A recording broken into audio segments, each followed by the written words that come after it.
അടുത്ത വാർത്ത നമ്മുടെ സജി ചെറിയാൻ വീണ്ടും കുരുക്കിലേക്ക് പോയിക്കൊണ്ടിരിക്കുകയാണ്. കഴിഞ്ഞ പ്രാവശ്യം ഇതുപോലൊരു ആരോപണം ഉണ്ടായി, അദ്ദേഹം രാജിയൊക്കെ വെച്ചതാണ്. പക്ഷേ ഇപ്രാവശ്യം ഇതുപോലൊരു ആരോപണം വന്നിരിക്കുകയാണ്. പക്ഷെ അദ്ദേഹം ഇപ്രാവശ്യം രാജിവെക്കില്ല എന്ന് ഉറപ്പിച്ച് പറഞ്ഞിരിക്കുകയാണ്. അന്വേഷണം. മന്ത്രി സജി ചെറിയാൻ ഭരണഘടനയെ അധിക്ഷേപിച്ചെന്ന കേസിൽ സംസ്ഥാന ക്രൈംബ്രാഞ്ച് തുടരന്വേഷണം നടത്താൻ ഹൈക്കോടതി ഉത്തരവ്. തുടരന്വേഷണം ആവശ്യമില്ലെന്ന Thiruvalla judicial first class magistrate കോടതി ഉത്തരവ് റദ്ദാക്കിയാണ് ജസ്റ്റിസ് ബെച്ചു കുര്യൻ തോമസിന്റെ ഉത്തരവ്. ഭരണഘടനയോട് അനാദരവ് കാണിക്കുകയെന്ന ലക്ഷ്യം സജി ചെറിയാൻ ഇല്ലായിരുന്നെന്ന കീഴ്വായ്പൂര് പോലീസിന്റെ അന്തിമ റിപ്പോർട്ടിന്റെ അടിസ്ഥാനത്തിലായിരുന്നു തിരുവല്ല കോടതിയുടെ ഉത്തരവ്. സത്യസന്ധനായ ഉദ്യോഗസ്ഥനെ അന്വേഷണം ഏൽപ്പിക്കാൻ സംസ്ഥാന പോലീസ് മേധാവിയോട് നിർദ്ദേശിച്ച കോടതി താമസമില്ലാതെ അന്വേഷണം പൂർത്തിയാക്കണമെന്നും ആവശ്യപ്പെട്ടു.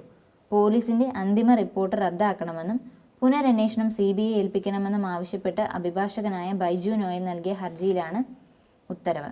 അപ്പം അദ്ദേഹം എന്തോ ഭരണഘടനയെ അപമാനിച്ചു എന്ന രീതിയിൽ പറഞ്ഞിട്ടാണ് അദ്ദേഹത്തിനെതിരെ കേസ് എടുത്തിരിക്കുന്നത്. അപ്പം അന്ന് ഈ കേസ് റിപ്പോർട്ട് കൊടുത്തപ്പം ഇദ്ദേഹം അങ്ങനെ ചെയ്തിട്ടില്ല എന്നായിരുന്നു കീഴ്വായ്പൂര് പോലീസ് നൽകിയിരുന്ന റിപ്പോർട്ട്. അപ്പോൾ അതിൻ്റെ അടിസ്ഥാനത്തിൽ മജിസ്ട്രേറ്റ് കോടതി കേസിൻ്റെ തുടരന്വേഷണത്തെ കുറിച്ച് ആവശ്യമില്ലെന്ന് പറഞ്ഞിരുന്നു. പക്ഷേ ഇപ്പം ഹൈക്കോടതി പറയുന്നത് തുടരന്വേഷണം വേണമെന്നാണ്. പുനരന്വേഷണത്തിനുള്ള സാഹചര്യങ്ങളില്ലെന്ന് കോടതി വിലയിരുത്തി. അന്വേഷണത്തിൽ പോലീസിനും അന്തിമ റിപ്പോർട്ട് സ്വീകരിച്ചതിൽ മജിസ്ട്രേറ്റ് കോടതിക്കും വീഴ്ച സംഭവിച്ചു. പ്രതി സംസ്ഥാന മന്ത്രിയായതിനാൽ സ്റ്റേഷൻ ഹൗസ് ഓഫീസറുടെ അന്വേഷണം പോരെന്നും ഉയർന്ന ഏജൻസി വേണമെന്നും അഭിപ്രായപ്പെട്ട് ക്രൈംബ്രാഞ്ചിന്റെ അന്വേഷണത്തിന് നിർദ്ദേശം നൽകിയത്. അപ്പോൾ 2022 ജൂലൈ 3 തിരുവല്ലയിൽ നടത്തിയുള്ള ഒരു വിവാദ പ്രസംഗത്തിൽ ഭരണഘടനയെ അധിക്ഷേപിച്ചു, അതുപോലെ തന്നെ ദേശീയ ചിഹ്നത്തെ ഉൾപ്പെടെ അപമാനിച്ചു, തടയുന്ന നിയമപ്രകാരമുള്ള കുറ്റം ചെയ്തെന്നും കാട്ടിയാണ് അന്ന് കേസ് എടുത്തിരുന്നത്. അപ്പം അന്ന് അദ്ദേഹം രാജിവെച്ചിരുന്നു. 3 വർഷം വരെ തടവും പിഴയും ലഭിക്കാവുന്ന കുറ്റമാണിത്. സജി ചെറിയാൻ മന്ത്രിസ്ഥാനം ഉടൻ രാജിവെക്കണമെന്നാണ് പ്രതിപക്ഷം ആവശ്യപ്പെടുന്നത്. അപ്പം എന്തായാലും എതിർ പാർട്ടിക്ക് എന്തെങ്കിലും ഒരു പ്രശ്നം വരുമ്പം അവർ ഓട്ടോമാറ്റിക്കലി അങ്ങനെയല്ലേ പറയുള്ളൂ. പക്ഷേ സജി ചെറിയാൻ പറയുന്നത് അദ്ദേഹം രാജിവെക്കില്ല, ഹൈക്കോടതി ഉത്തരവിൻ്റെ അടിസ്ഥാനത്തിൽ രാജിവെക്കില്ല. എൻ്റെ പ്രസംഗത്തെക്കുറിച്ചല്ല, കേസ് അന്വേഷണത്തെക്കുറിച്ചാണ് കോടതി പറഞ്ഞത്. എൻ്റെ ഭാഗം കൂടി നീതി എന്ന നിലയിൽ കേൾക്കേണ്ടിയിരുന്നു. ഞാൻ കുറ്റക്കാരനാണെന്ന് ഒരു കോടതിയും പറഞ്ഞിട്ടില്ല. അപ്പം അദ്ദേഹം പറയുന്നത് ഹൈക്കോടതിയുടെ ഉത്തരവിൻ്റെ പേരിൽ അദ്ദേഹം രാജിവെക്കില്ല. കാരണം അദ്ദേഹത്തിൻ്റെ പ്രസംഗത്തെക്കുറിച്ചല്ല, കേസ് അന്വേഷണത്തെക്കുറിച്ചാണ് കോടതി പറഞ്ഞത്. അന്ന് അദ്ദേഹം പ്രസംഗിച്ചത് ഇന്ത്യയിൽ ഏറ്റവും കൂടുതൽ ജനങ്ങളെ കൊള്ളയടിക്കാൻ പറ്റിയ ഭരണഘടനയാണ് എഴുതി വെച്ചിരിക്കുന്നത്. ബ്രിട്ടീഷുകാരൻ പറഞ്ഞു തയ്യാറാക്കി കൊടുത്ത ഒരു ഭരണഘടന ഇന്ത്യക്കാരൻ എഴുതി വെച്ചു. അത് ഈ രാജ്യത്തെ 75 വർഷമായി നടപ്പിലാക്കുന്നു. ഇന്ത്യൻ ഭരണഘടനയിൽ മതേതരത്വം, ജനാധിപത്യം, കുന്തം, കൊടചക്രം എന്നിങ്ങനെയുണ്ട്. ഇങ്ങനെ പറയുമ്പോൾ നമ്മൾ ഭരണഘടനയെ അധിക്ഷേപിക്കുന്ന രീതിയിലാണല്ലോ. പക്ഷെ അത് അദ്ദേഹം പറഞ്ഞതാണോ എന്ന് നമുക്ക് ഉറപ്പില്ല. കാരണം നമ്മൾ കേട്ടറിവാണ്. ഇപ്പം അത് സത്യമാണോ എന്ന് നമുക്ക് പറയാൻ പറ്റില്ല. പിന്നെ CPM സെക്രട്ടേറിയറ്റ് ഇന്ന്, അതായത് ഭരണഘടനാ വിരുദ്ധ പ്രസംഗത്തിൽ മന്ത്രി സജി ചെറിയാൻ വീണ്ടും പ്രതിക്കൂട്ടിലായിരിക്കുകയാണ്. അപ്പോൾ ആ സന്ദർഭത്തിൽ CPM സംസ്ഥാന സെക്രട്ടേറിയറ്റ് യോഗം ഇന്ന് ചേരും. AKG സെൻറ്ററിൽ രാവിലെ ഇടതുമുന്നണി യോഗം ഉണ്ടാകും. അപ്പോൾ 2022 ഈ വിവാദവാദത്തെക്കുറിച്ചാണ്, പ്രസംഗ വിവാദത്തെക്കുറിച്ചാണ് ഇപ്പോൾ വീണ്ടും അദ്ദേഹം കുരുക്കിലായിരിക്കുന്നത്.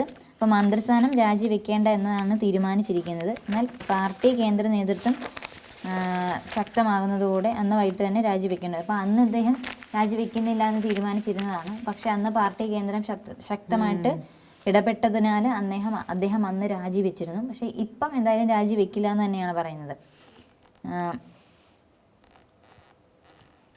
വിവാദ വിഭാഗം ഇങ്ങനെ: മനോഹരമായ ഭരണഘടനയാണ് ഇന്ത്യയിൽ എഴുതി വച്ചിരിക്കുന്നതെന്ന് എല്ലാവരും പറയും. ഞാൻ പറയും, ഏറ്റവും കൂടുതൽ ജനങ്ങളെ കൊള്ളയടിക്കാൻ പറ്റിയ ഭരണഘടനയാണ് എഴുതി വച്ചിരിക്കുന്നത്. ഇപ്പം നമ്മൾ ആ പത്രത്തിൽ പറഞ്ഞത് തന്നെ ഇവിടെയും പറയുന്നത്, ബ്രിട്ടീഷുകാരൻ പറഞ്ഞത് കൊടുത്ത ഒരു ഭരണഘടന ഇന്ത്യക്കാർ എഴുതി വെച്ചു. ഇതിൻ്റെ മുക്കിലും മൂലയിലുമെല്ലാം കുറച്ച് നല്ല കാര്യങ്ങൾ എന്ന പേരിൽ ജനാധിപത്യം, മതേതരത്വം, കുന്തം, കുടചക്രം എന്നെല്ലാം എഴുതി വെച്ചെന്നല്ലാതെ സാധാരണക്കാരെ ചൂഷണം ചെയ്യുക എന്നത് മാത്രമാണ് ഇതിൻ്റെ ഉദ്ദേശം എന്നാണ് അദ്ദേഹം അന്ന് പറഞ്ഞതെന്നാണ് പറയുന്നത്. അപ്പോൾ ഈ കുന്തം, കുടചക്രം അർത്ഥം എന്ത്?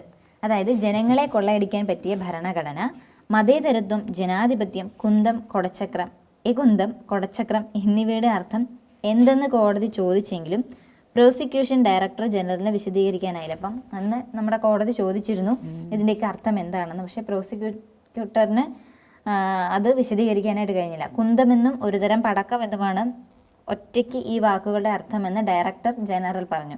എന്നാൽ ഇവ രണ്ടും ഒരുമിച്ച് പറയുമ്പോൾ ബഹുമാനപൂർവ്വമാണ് ഉപയോഗിച്ചതെന്ന് പറയാൻ ആവില്ലെന്നും കോടതി പറഞ്ഞു. പിന്നെ ഭരണഘടനാ ശില്പിയുടെ വാക്കുകളോടെയാണ് വിധി. ഭരണഘടനാ ശില്പി ഡോക്ടർ BR അംബേദ്കറുടെ വാക്കുകൾ ഉദ്ധരിച്ചാണ് കോടതി ഉത്തരവ് ആരംഭിച്ചത്. ഭരണഘടന കേവലം അഭിഭാഷകർക്കായുള്ള രേഖ മാത്രമല്ല, അത് ജീവനാഡിയും കാലികവുമാണ്. ഏതെങ്കിലും കാര്യങ്ങൾ വീഴ്ചയുണ്ടെങ്കിൽ അതിന് ഭരണഘടനയെ പഴി പറയേണ്ട, അത് നമ്മുടെ വീഴ്ചയായി കാണാനാകൂ എന്ന വാക്കുകളാണ് ഉദ്ധരിച്ചത്. അപ്പം പലരും അദ്ദേഹം രാജിവെക്കണമെന്നും പറഞ്ഞ് മുന്നോട്ട് വന്നിട്ടുണ്ട്. ഇപ്പം നമ്മുടെ VD സതീശൻ പറയുന്നത്, സജി ചെറിയാൻ മന്ത്രിയായി തുടർന്നുകൊണ്ട് എങ്ങനെയാണ് നിഷ്പക്ഷ അന്വേഷണം നടക്കുന്നത്? അപ്പം അദ്ദേഹം മന്ത്രിയായി ഇരിക്കുമ്പോൾ എങ്ങനെ അന്വേഷണം മുന്നോട്ട് പോകും? അതായത് അന്വേഷണം നടക്കുമ്പോൾ അദ്ദേഹം എന്തെങ്കിലും തിരിമറി നടത്തുമോ എന്നാണ്. അദ്ദേഹത്തിന്റെ മന്ത്രിസഭ പുനഃപ്രവേശം തെറ്റായിരുന്നെന്ന പ്രതിപക്ഷ നിലപാടിന് അടിവരയിടുന്നതാണ് വിധി.